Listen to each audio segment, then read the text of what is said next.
એકવાર આંજણી થઈ હતી. 2-3 દિવસ મેં કાંઈ ઈલાજ કર્યો નહીં. એમ જાણ્યું કે મટી જશે. એમાં શું ભારે દર્દ છે? પરંતુ આંજણીએ બહુ પીડા કરવા માંડી. એટલે અમારા ઘરના ડાક્ટર પાસે ગયો. તેમણે કહ્યું, એના ઉપર કાંઈ લગાડવાની જરૂર નથી. પાકે એટલે મારી પાસે આવજો. નસ્તરથી ફોડી નાખીશ. બહુ પીડા થાય તો શેક કરજો. હું ઘેર આવ્યો ત્યારે અમારા કુટુંબના એક મિત્ર મને મળવા આવેલા હતા. તેમણે પૂછ્યું, ભાઈ, ક્યાં જઈ આવ્યા? આ આંખે શું થયું છે? મેં ઉત્તર દીધો, આંજણી થઈ છે, માટે ડાક્ટર પાસે ગયો હતો. પણ ડાક્ટર કહે છે, એને છેડશો નહીં, એની કાંઈ દવા નથી. પાકે એટલે નસ્તરથી ફોડી નાખીશું. આટલું સાંભળતા અમારા એ મિત્ર ક્રોધે ભરાઈ ગયા. ડાક્ટરે આજે દવા ન આપી? વળી કહે છે કે એની કાંઈ દવા જ નથી. ત્યારે એમના ભણતરમાં શું પૂરો મૂકવાનો છે? કહે છે કે પાકે ત્યારે આવજો, નસ્તર મૂકીશું. તમે પણ ભલા માણસ છો. એક કોળીનું ખર્ચ નથી. તુવેરની દાળ ઘસીને ચોપડી દો એટલે નરમ પડી જશે. મેં કહ્યું, બહુ સારું. નોકર પાસે દાળ ઘસાવીને ચોપડી. સાંજના બજારમાં કાંઈ લેવા ગયો તો દુકાનદાર કહે, સાહેબ, આપને આંગળી થઈ છે તો જાવ ઘસીને કા ચોપડતા નથી? મફતની દવા છે. ઘેર અમારા ઘરનો જૂનો મુનિમ આવેલો હતો. આંજણીની હકીકત જાણીને તે કહે, બધી વાત જવા દઈ. કેસર ઘોડીને ચોપડો મારા બનેવીને, મારા ભાણેજને અને મારા ફુવાને થઈ હતી. ત્યારે અમે તો એ જ ઈલાજ કર્યો હતો. રામબાણ ઉપાય છે, ઘડીકમાં જ મટી જશે. કેસર મંગાવી મેં લગાડ્યું. બીજે દિવસે હજામત કરવા કેશવ આવ્યો. તે કહે, સાહેબ, બીજું બધું ફાવે તેમ લગાડવા કરતા સિંદૂર મંગાવી દાબી દો તો તરત જ આંજણી બેસી જશે. સિંદૂર પણ મેં દબાવ્યું. બીજે દિવસે મારા ઓળખાણવાળા એક શેઠની મિલના ભૈયાજી કાંઈ કામસર આવ્યા. તેમણે કહ્યું, ये इसमें क्या बात है? 8 दिन एक छोटा कटोरा भंग पिया करो, देख लेना इसके आगे डॉक्टरों की दवाइयाँ क्या चीज है. પરંતુ હું ભાંગ કે બીજો કોઈ કેફી પદાર્થ પીતો ન હોવાથી મેં એ સલાહનો અમલ કર્યો નહીં.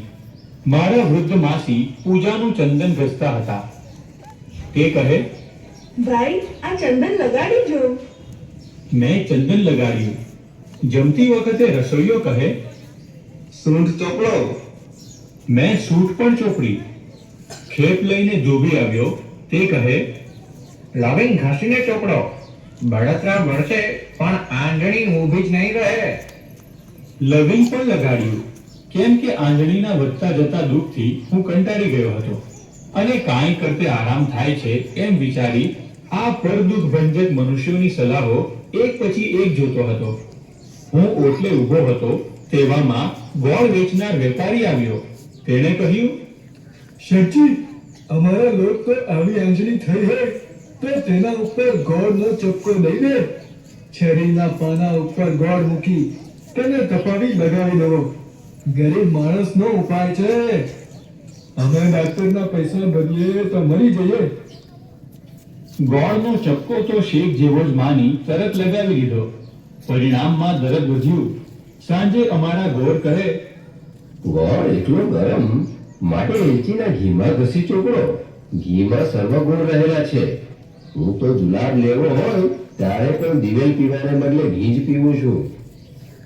એલચીને ઘી લગાવતો હતો તેવામાં મારા એક પારસી દોસ્તાર આવી ચડ્યા.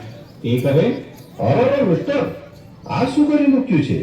આંખને ઘી કોણ તાર ખવાડો છો? એક કાંડો કાપી તેનો રસ લગાવી દો. ના માટે તો મને 4 ટમાચા મારજો. જેમ તેમ કરી કાંદાની દુર્ગંધ વેઠીને મેં રસ પણ લગાડ્યો. હવે તો આંજણીના અંદર શા હાલ હતા તે ખબર પડે તેમ નહોતું. દવાઓના પડ ઉપરા ઉપરી આવી આંખની બાજુ ઉપર એક નાની ડુંગળી બની રહી હતી. વેદના વધવાને લીધે હું પથારીમાં પડ્યો તરફડિયા મારવા લાગ્યો. તથા હવે કોઈ પૂછે તો કાંઈ કહેવું નહીં, તથા નવો ઉપાય અજમાવવો નહીં. એમ મેં નક્કી કર્યું. એટલામાં મને ઠીક નથી જાણી મારા એક વિધવા ફોઈ ખબર કાઢવા આવ્યા. તે કહે, ભાઈ તમે અંગ્રેજી ભણેલા તે ગણેલા નહીં. હું તો મને કાંઈ પણ થાય ત્યારે જરા લોટ ઘીમાં શેકી ખાઈ લઉં. જો બદામ હોય તો થોડી નાખું, નહીં તો ઘી, ખાંડ ને લોટ તો ઘરમાં હોય જ.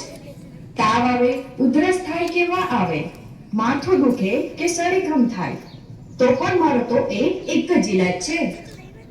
ફોઈનું લાલ ચણોઠી જેવું શરીર જોતા એ ઉપાય અજમાવવાની વાત મારા મનમાં ઉતરી. વળી શીરાનો સ્વાદ પણ કોને ન ગમે? માટે બીજા ઉપાય કરતા ઘણી વધારે ખુશીથી ફોઈનો ઉપાય શરૂ કર્યો અને 2-3 દિવસ ચાલુ રાખ્યો.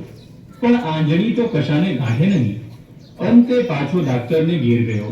તમામ ચોપડેલી દવાઓનો ડુંગર ખોતરી કાઢ્યો અને અંદરથી આંજણી નીકળી એટલે તેના ઉપર નસ્તર મૂક્યું.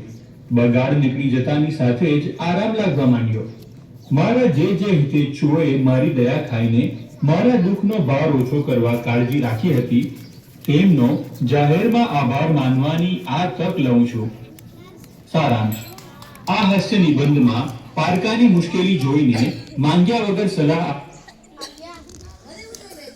આપનારા લોકોને કારણે સર્જાતી તકલીફોનું હળવાશથી ગદ્યમાં નિરૂપણ છે. દર્દીને ગમે તેટલું દુઃખ થાય અને પીડા થાય પણ પોતે બતાવેલ ઉપાય શ્રેષ્ઠ છે અને રોગ તરત જ દૂર થઈ જશે એવા ઘણા જાણીતા અને અજાણ્યા લોકો દાવો કરતા હોય છે.